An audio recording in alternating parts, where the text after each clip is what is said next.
Milo. All right, Big Milo. Let's do it. Come on, my boy. Come on, my boy. Let's go. Let's go, Milo. That's my man. You are my man. Let's keep going. Let's keep going. What do you say? What do you say? What do you say? Got this guy. Want that guy? We got that guy. We got that guy. All right, Big Milo. The squeaky.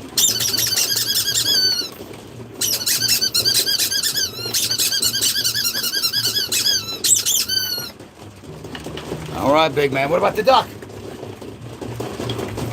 What do you think? What do you think? As a fan, you have questions. What's the questions? Go ahead. I will answer what I can. Come on, kid, let's go. Let's go. Let's go. What do we got, Mai? What do we got? What about this thing? What about this thing, man? What about this thing, Milo? What do you say? What do you say? Let's keep it going. What do you think? What do you think? You gonna get him? These are all twisted together, Milo. Here we go. Come on, kid, let's go. Come on, kid. I'd love to own one of the businesses. How do I like it? Well, let's put it this way. There's a couple of things that you should definitely consider before you go into this type of business. First off, everybody always says, I would love to work with dogs all day. What you have to remember is you're not working with dogs all day.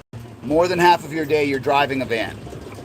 So that's what you're actually doing for the majority of your time, is you are driving a large van around.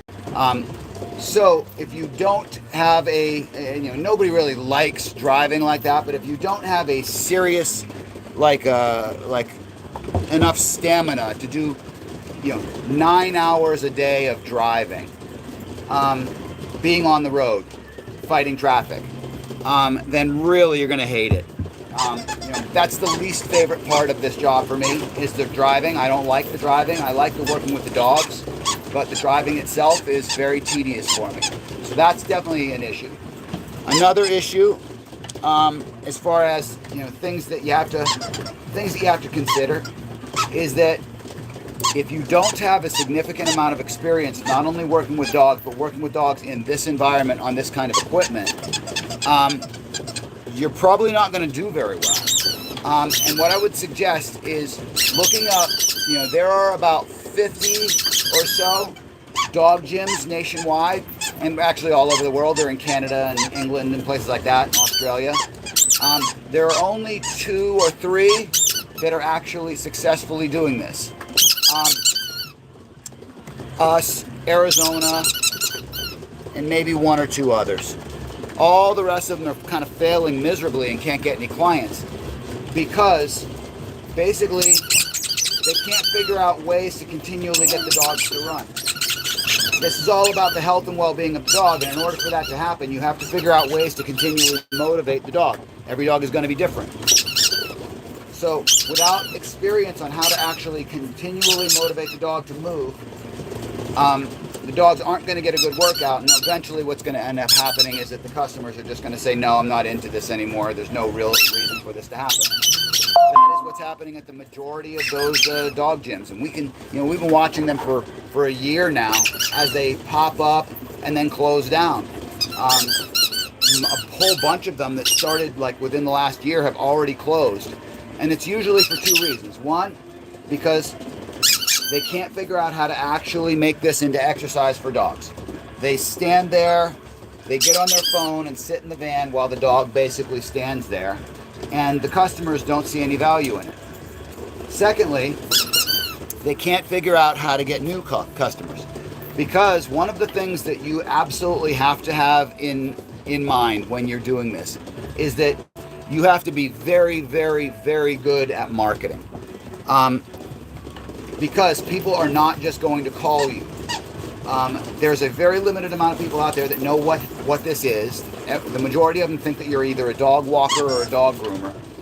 And you have to figure out ways to train everybody in that city that you're in to understand what this is and why it's beneficial.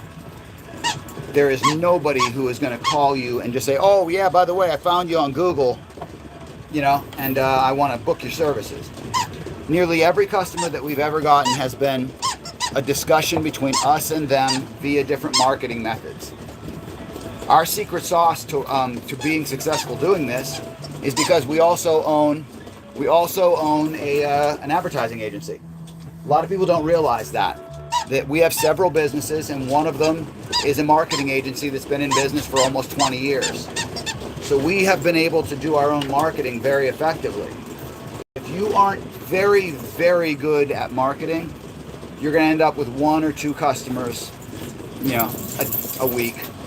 And ultimately your entire investment will have been for nothing, because if you can't get customers, there's no reason to try and do this. That's the biggest challenge. And that's what's actually shutting down the majority of these businesses that are out there, because they think, oh, all I got to do is buy a van and some treadmills and I'm in business. Well, you have to actually get customers to be in business. And because it's an emerging category and everybody doesn't know what it is yet, you'll end up finding that you have a tremendous difficulty finding new customers who understand what you're doing and see the value in it. One of the ones that we're watching very closely is in Florida. I think they're called Jog Dog or something like that. We watched them, get all into it. They basically saw us on TikTok. They saw a couple of the other ones on TikTok. Got all into it. Went out and bought a van, bought the treadmills, everything like that. Probably invested a minimum of $60,000, because that's really probably the minimum. Could be upwards of $100,000 that they invested to actually get the business going. And he got like 10 customers total. And at this stage, I think the last time that they have posted on social media now was like 2 months ago. And essentially what that will usually mean is that they are dying and don't have any business, and will eventually shut down and sell the equipment off at a loss, and they will end up losing, So for people that are asking about whether or not they should start this type of business, we actually wrote an article and put it on our website about just the difficulties of starting a business, that people don't know what it is and what is going to be hard about that type of business. Okay, Mike, take a break. Want some more? Yeah, some more, kid. You don't want it? Okay. What's going to be hard about that kind of business, and what are the things that people like? And unfortunately, like I said, so many of these people are going into it thinking all you got to do is buy a van and some treadmills and that's it. And people are just your phone's going to ring off the hook. Nothing is further from the truth. Every single customer that you get is going to be someone who either found you as a result of a discussion that you had through marketing, or someone who they talked to. That person that you gained as a customer will then talk to other people. But unless you have a really good sense as far as how that stuff works, it's going to be a very, very difficult time. So I hope that answers your question. I try and answer questions like that as honestly as possible. This is not our first business, and I understand, everybody has the dream of owning their own business, and I don't ever want to kind of step on people's dreams of owning a business. But you have to always realize that some businesses are more difficult to start than others, and you have to really kind of be careful with regards to throwing money at starting businesses, because every failure is going to set you back significantly. I have failed multiple times starting businesses, and each time it nearly bankrupted me. I've lost a house before, stuff like that. So, ultimately, you really do need to kind of think about this kind of stuff and not just be enamored by what you see on social media. You have to think about it. So I hope that answers your question. I've started previous to like recently. Previous to recently, I didn't really talk about business on the internet very much. I kind of presented what is it we were doing, but I didn't really talk about the ins and outs of business itself. I've started kind of talking about it a little bit more because as I get older, I realize some of the people that are out there who are, young business people need some advice, could use some advice from someone who's done it before. So I've kind of opened up a little bit more than I used to, and I've kind of started talking about how to do business in a smart way. So I hope that helps, as much as I can help you. Come on, kid. Let's go. Let's go. Let's go. Let's go. Let's go. Come on, Mike. Let's keep it up. Let's keep it up. Come on, kid. Come on, kid. Come on, kid. The other thing that you really have to keep in mind is that this business, even though it looks like it'd be easy, you just go out and get some treadmills and a van, for you to actually be a real business and not just a very, very, very kind of sketchy version of it, your minimum investment is going to be about $50,000, $60,000, and there's a good chance that you're going to have to go as high as maybe $150,000 to actually do it right. So you have to be prepared for that. A lot of people think that they're going to be able to start this type of business for $10,000 and that's it. Let's see. Oh, thank you so much. Yeah, I appreciate that. It's like one thing that I understood, when we got started doing this, and there was a couple others around whenever we started doing it. We created our own version of this, but the type of business that this has existed before we ever did it. And as I'm watching people basically seeing YouTube videos, seeing TikTok videos, seeing Instagram videos, come on, and saying, hey, I could do that. I'm literally watching people get emotional about business, where they see a video and they think, this looks really easy. I can do this and I can make a bunch of money. And that is a recipe for absolute disaster when you realize how much you actually do have to invest, and the fact that you have to understand as well that you're going to have to figure out a way to live off the money that you make. And if it's not a lot, if you don't have a lot of savings, that's going to be very difficult. So I don't want to see people fail. So I try to actually be a little bit honest. Like, one of the things that people don't realize about me is that I still work another job, right?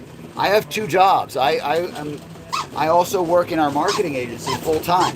So I do this full time and I work another job full time. I've been doing that for 1.5 years now, because our other businesses are still completely functional. Come on, kid.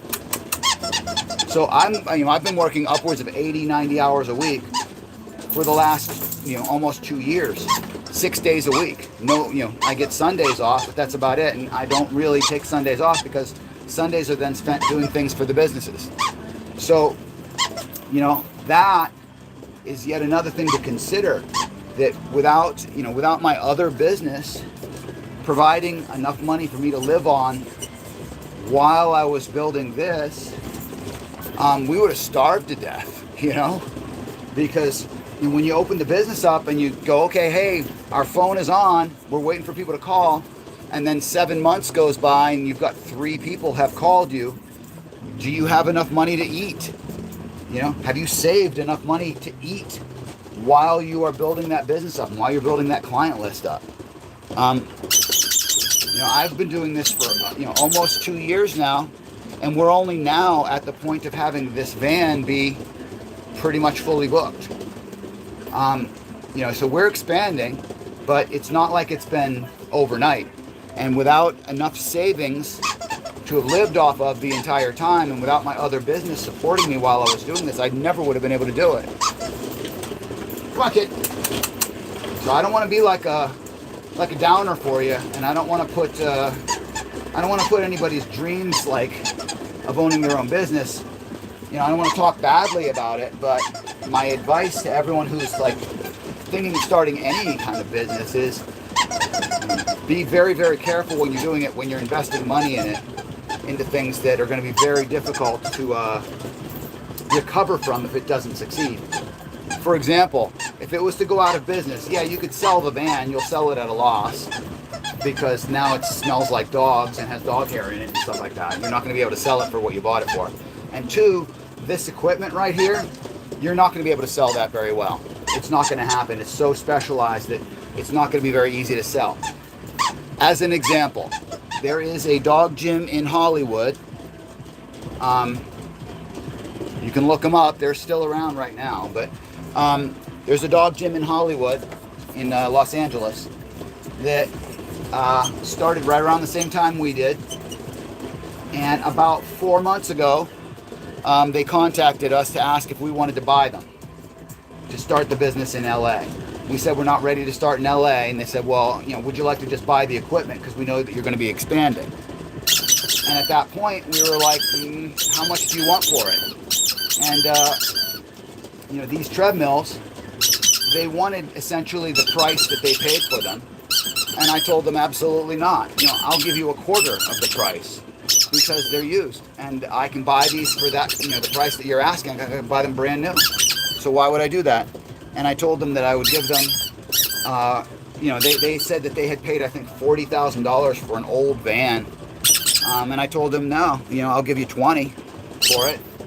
And basically they weren't willing to take the loss on that kind of stuff. So they're still struggling right now trying to make it work as a business. But they've changed absolutely nothing about the way that they're doing anything. So why would the business all of a sudden get better for no reason? So with all of that said, basically the only reason that they're still in business is because they can't unload their equipment for what they paid for it. They aren't willing to take a loss on that. So they're trying to still do, the same business that isn't working already with no changes to it. Nothing that will ultimately give them more business, and think that it's going to work all of a sudden. That's just not smart. So eventually what will end up happening is they will give that equipment away, and they will sell the van at a massive loss, and they will take a loss. But that's just like an example of what's happening out there. People are kind of doing this stuff. They're starting businesses that they aren't thinking about. They aren't thinking about the realities of how hard it is to run it, or the challenges of creating a new category. So, best advice I can give to you is think about all that kind of stuff before you spend any money investing into building this kind of thing. Come on, kid, let's go. Come on, Mike. Should be about time for your water, I think. What do you say? Want some water? You don't want any water? Just gonna ignore it? All right, my boy, let's go. Come on, kid, let's go. Come on, Milo. Let's do it. Let's get this going. Get this heart rate going. Come on, boy. Come on, my boy. Let's go, let's go. Come on, my boy. Come on, my boy, let's go. Come on, Milo. Come on, Milo. Come on, Milo. Let's go, let's go. Let's go, my boy. All right, ready? We're going to stop and start you. Here we go. Ready? Let's go. Come on, my boy. There you go. There you go. Come on, Milo. Come on, Milo. Come on, Milo. All right. Ready? I'm going to stop you again. Here we go. You ready? You ready? Let's do it. Come on, kid. Let's go. Come on, Milo.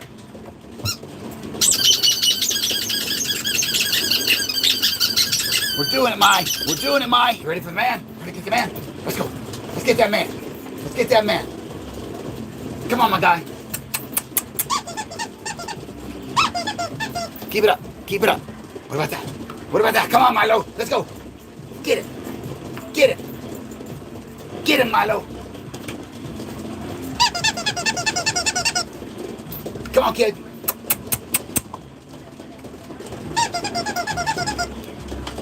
Let's go, Milo. Let's go, Milo. Let's go, Milo. Come on, kid. We're going. We're way over here. Let's go, my boy. Come on, Milo.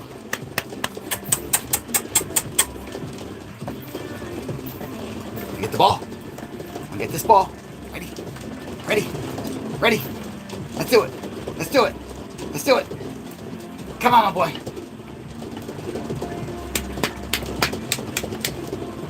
Come on, Milo. Let's see. Yeah.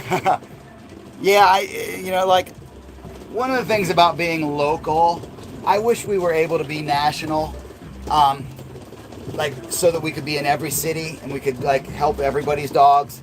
But we gotta take that slow, just like I was talking about earlier. Being enamored by growing, we have to do that slow, because every single time that we were to put another van on the road, it's going to be $100,000 that is coming out of my pocket. So we have to make sure that even the growth within Las Vegas is done in a way that isn't going to potentially put the company out of business.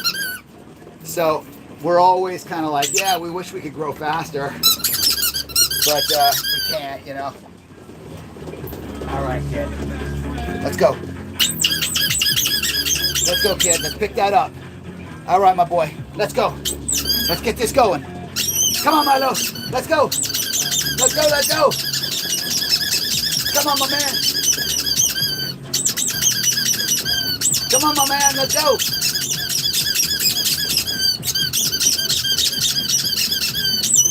You'll take a van and drive around Denmark. Come on, kid. Let's go, Mr. Milo. Come on.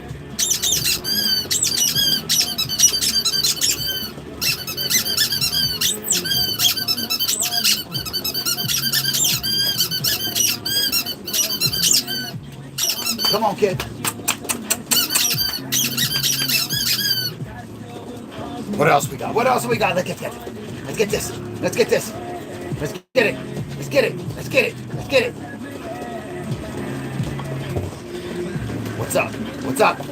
What's up? Come on, Milo. Yeah, kid. Here we go.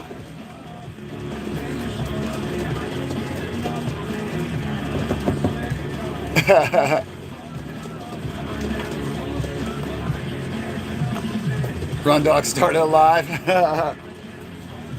Yeah, we've been going live on Instagram because we're banned on TikTok right now. And it's the only reason I even go live on TikTok is just because I like building the audience over there.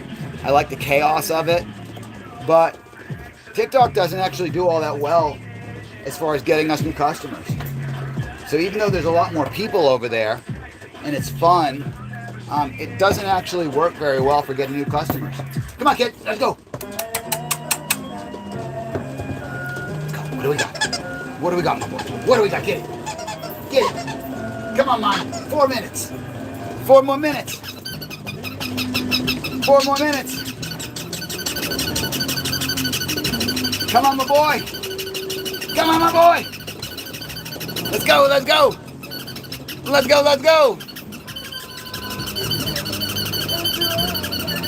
You love modding on the TikTok lives. Yeah, it's the trolls are getting to me over on TikTok now. The ban thing that happened the other day, I was like, oh my god, I can't believe that this is even happening because we didn't do anything. But they need to get rid of that system. They need to get rid of that reporting system because they're really making a lot of bigger creators mad, and they're going to end up losing.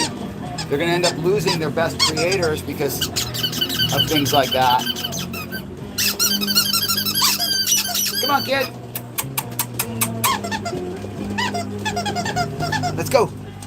Let's go.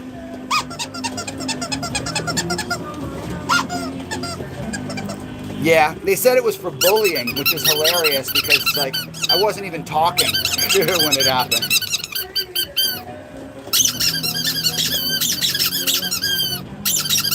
So we'll see. I appealed it, but a lot of times the appeal isn't even reviewed. They just uphold the ban, and then you have a strike against your account too.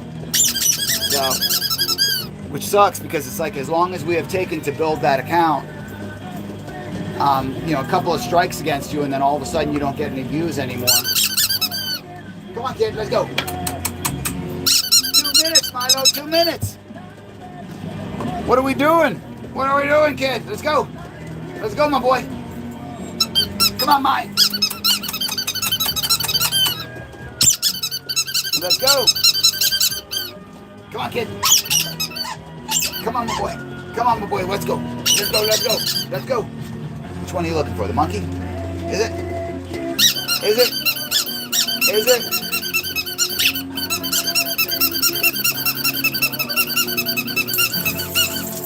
Yeah, I don't think calling them would be... I don't think calling them would do any good. Come on, mine. Let's go. Let's go, my boy. Let's go. Let's go, my boy. Okay, my. Minute and a half, kid. Minute and a half. Minute and a half. Let's go. We gotta finish it strong. Finishing strong. Come on, kid. Let's go. We're finishing strong. Let's go, kid. Let's go, my kid. Come on. Come on, my big boy. Come on, Milo. 1 minute, Milo. 1 minute. Let's go. Come on, Milo. Let's go. All right, Milo. Let's go. Let's go.